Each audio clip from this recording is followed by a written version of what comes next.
The filmmakers responsible for the most viral Sora video, the Shy Kids. What's the front end like? Is it just a box? Is it like ChatGPT? I think I can say. We're so excited to have one of the Shy Kids, Walter Woodman, on the show right now. AirHead was what we thought of as the most interesting video that came out of OpenAI giving access to Sora to a bunch of creatives. What was the thought process you put into creating AirHead, and how did you use the tool? The first challenge that we had with Sora was, could we make a protagonist? Because we believe that you need a protagonist in order to feel something. I want to ask you a couple quick questions specifically about generating video in Sora. Do you have access to it directly? Like, are you connected to it? Yeah, so we do have access to Sora still. What's the front end like? Is it just a box? Is it like ChatGPT? I think I can say yes. What I would say is that it's the most user-friendly of any of the generative AI tools. Your second question was about how long it took. There's different settings. So if you did, 2 variations at a lower, like a 480p, that would probably take like 20 to 30 minutes. So as we were making AirHead, we really got into this like state of generate some things, go work on some other stuff, do some laundry, come back, which is obviously going to get better and quicker. In terms of prompting, again, like, I think it's going to be very interesting for all those people who had, quote, worthless English degrees. I think they're going to be a lot more valuable soon. I'm far more visual of a person, and I'm not the best typer, grammaticist. So I would try to type stuff, and what I realized is like it's really like a haiku in so much as if you would include something like he doesn't have a face, well, then it would read the word face and it would make a face there.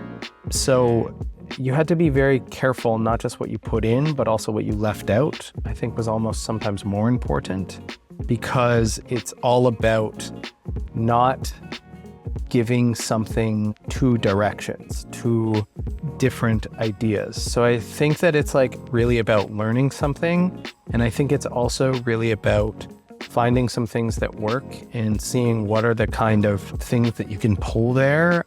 For example, we would put something like 35mm film, even though it was our... I was just going to ask if you were prompting the lenses or the film stock or something about the lighting. Yeah.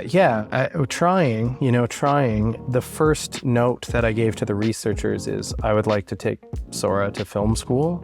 I think it needs to understand what's a dolly, what's a wide. And again, like these things are exponential and they're happening, but I think it would be very interesting to teach what I believe the best 35mm is. But the reason we would use stuff like 35mm, even though we were going to affect it and put like a color grade on the end of everything, was it kind of maybe would also affect the types of shots. It's like slapping GoPro into a prompt, which some people do even for still images to try to get a fisheye effect, or if they're going with video, they want something shaky or more POV. Totally, or like even like we do in film, it's like you would use something like that in order to mimic a cell phone. It's like just that shakiness and sort of quality of it, you can kind of get something that is a facsimile of a cell phone. But what I will say is like, in general, it was really very much like, oh, damn, like if I was shooting, I would just tell him to move over there, It's like, right. So it comes with its own set of new challenges. And when you found something you like, it's almost like you made a bunch of those to be like, it likes us right now. Let's just like, before we go on to a different thought, let's just keep...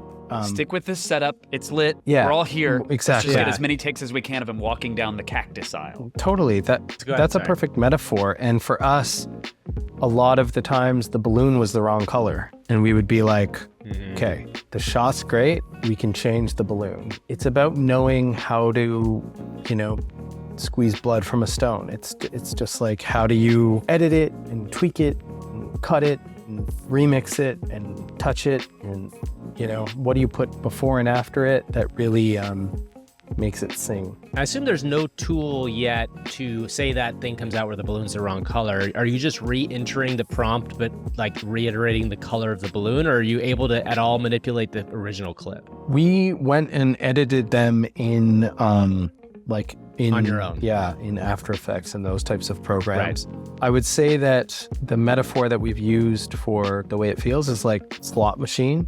And so it's like, when you get triple cherries, you like try to work with that more so than trying to be like, oh, I wish it was triple lemons. Or you make your triple lemonade if that's what comes up. When life gives you triple lemons. Yeah, no. So I think like that's the process. But I will say as like filmmakers, it was like, oh my God, I wish that we could just go shoot this or something. Cause it's like, I'm trying to like, it's amazing at doing these amazing feats, but like tying its shoes, like it can't figure out. Well, it's like when original photography, you had people stand still forever so they could make sure the photo would be in focus. Like things like that feel like it's the beginning stages of tech issues. Walter, what can people find next from the Shy Kids? Where can people kind of find your things? Sure. Too? So if you go to shy-kids.com or shykids_ on Instagram, that's mainly where we hang out.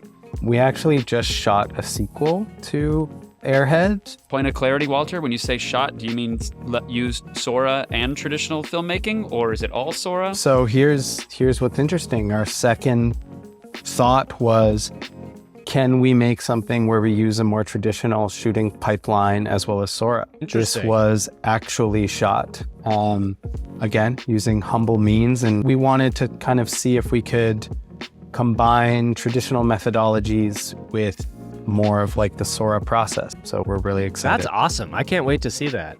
Well, thank you so much for being here, Walter, and we will be sure to look out for that in the future. Thanks again.